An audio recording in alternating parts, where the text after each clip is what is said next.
महर्षि दुर्वासा तो बढ़िया कड़े हंटर वाले हेडमास्टर है ना।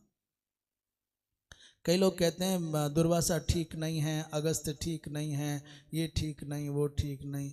नहीं, समाज में ऐसे लोग होने चाहिए। श्री सुखदेव जी महाराज जैसे ऋषियों की आवश्यकता है, तो अनुशासन बनाए रखने के लिए दंड देने वाले महर्षि दुर्वासा और अगस्त्य की भी आवश्यकता है। सब इसी बात पर छोड़ दें कि जिसका जोग करना है अपनी मर्जी से करे, हमको क्या, हम तो वशिष्ठ ठहरे, तो काम नहीं चलेगा। इसलिए जो मर्यादाओं का लंघन करे, जो उच्छृंखल होता दिखाई दे, उसी को उसी समय कौड़ा पड़ना चाहिए अनुशासन का, जिससे कि उसकी पीढ़ियां भी याद रखें। इसलिए अगस्त्य का होना और दुर्वासा का होना भी समाज के लिए परम आवश्यक है।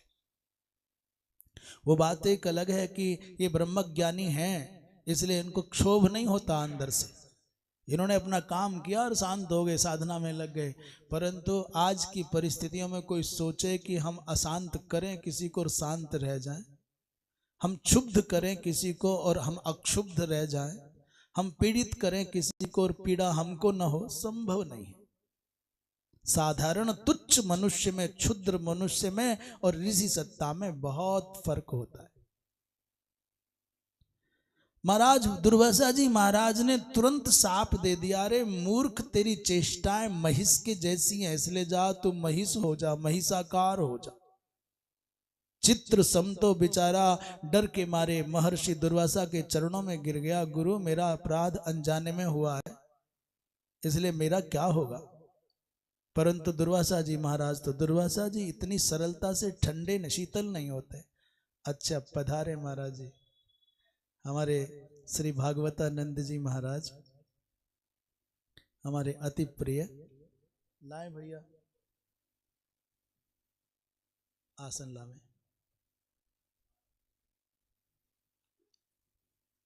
ये पुष्प तो महाराज जी हम भगवान की पूजा में प्रयोग कर लेंगे, हाँ रख दें, हाँ हाँ यहीं पे रख दें, कोई बात नहीं यार, ले ले, हाँ लगा, आप काटेंगे आप कर।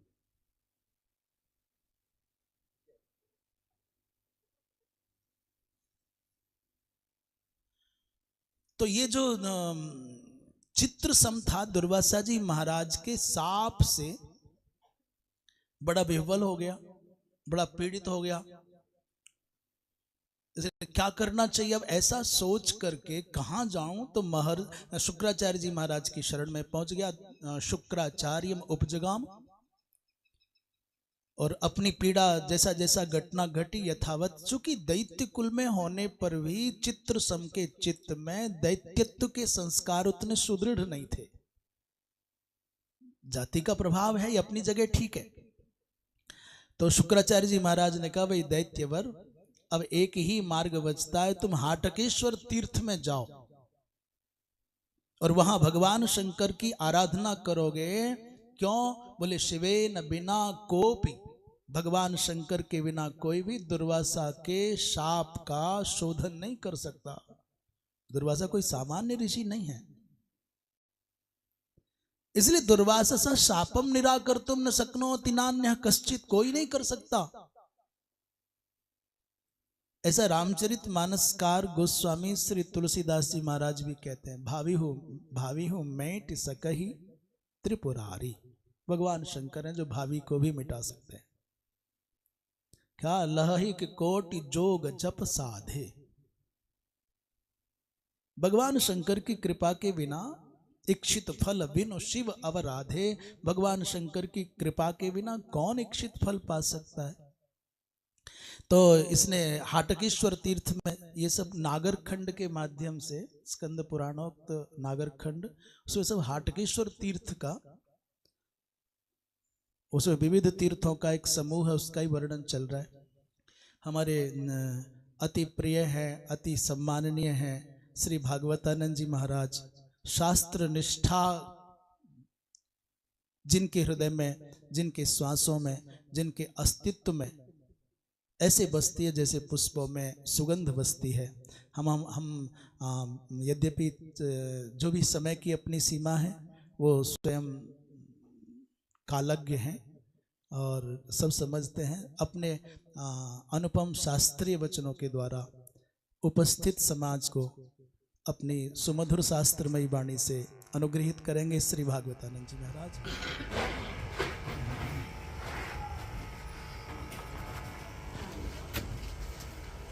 इसकी संस्कृत टीका हो गई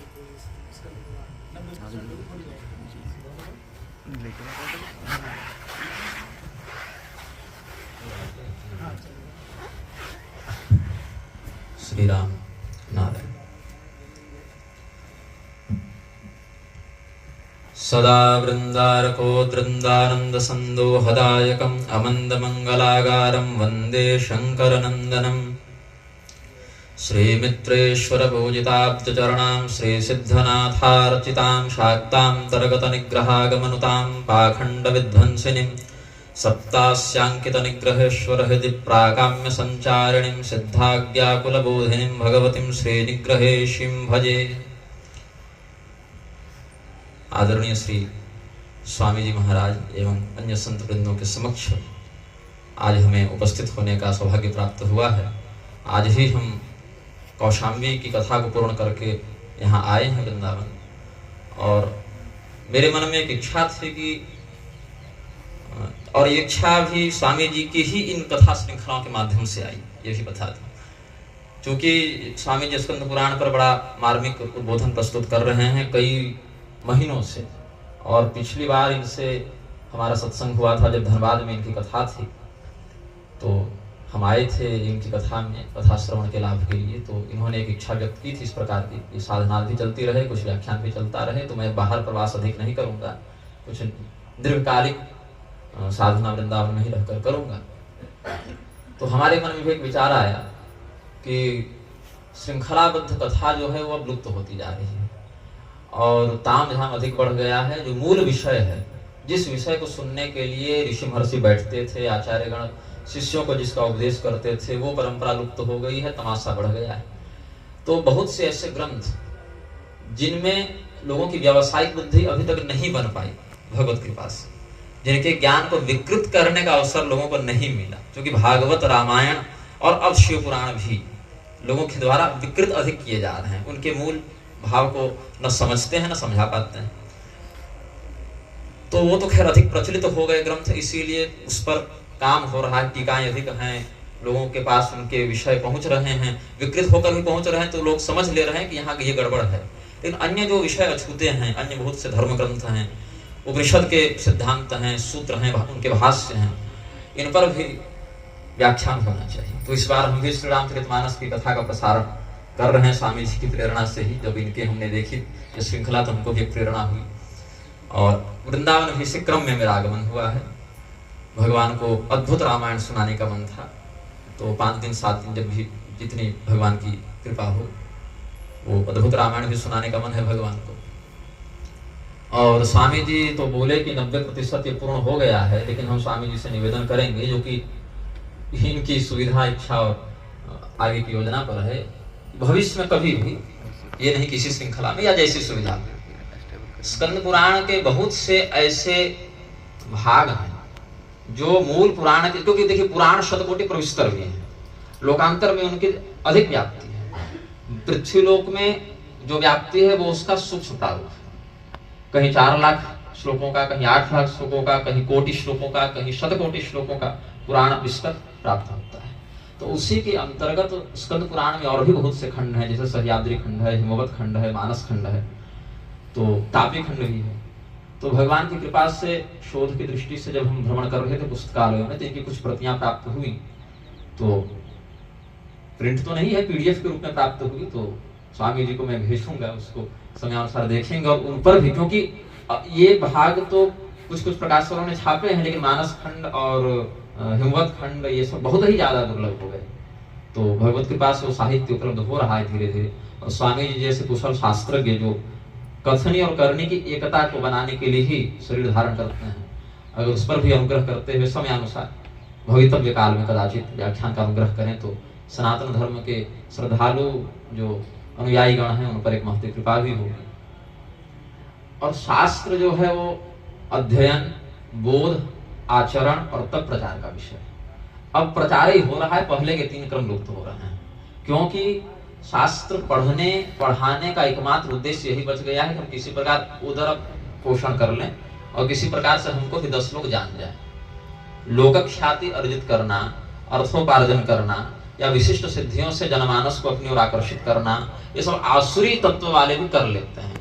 धुंधकारी जितने चमत्कार दिखा देता था उतने तो आज के प्रतिष्ठित लोग नहीं दिखा पा रहे हैं, लेकिन उससे लौकिक पारलौकिक उन्नति नहीं है। निश्रेष्ठ संसिद्धि के लिए जिस परंपरा का आलम्बन होना चाहिए, स्वामी जी उसका अनुसरण भी करते आ रहे हैं, अपने अनुगतों को उसकी प्रेरणा भी देते आ रहे हैं। इसीलिए ये हमारे अत्यंत प्रिय हैं और हम इनके अत्यंत प्रिय बन पाए हैं। सबसे पहले इनका दर्शन हमें हुआ था प्रयागराज में, और ये जो पीले कुर्ते में रमाकांत पांडे जी बैठे, इन्हीं के साथ हम आए थे। स्वामी जी रुद्राभिषेक कर रहे थे, तो हम बोले कि स्वामी जी की कथा सुनने जा रहे हैं, तो बोले हमको भी ले चलिए, हम भी सुनेंगे। फिर सभी लोग आ गए हमारे साथ। तो यह भगवान की कृपा है कि कुछ सत्संग का हमको लाभ मिला। श्रीमन नारायण।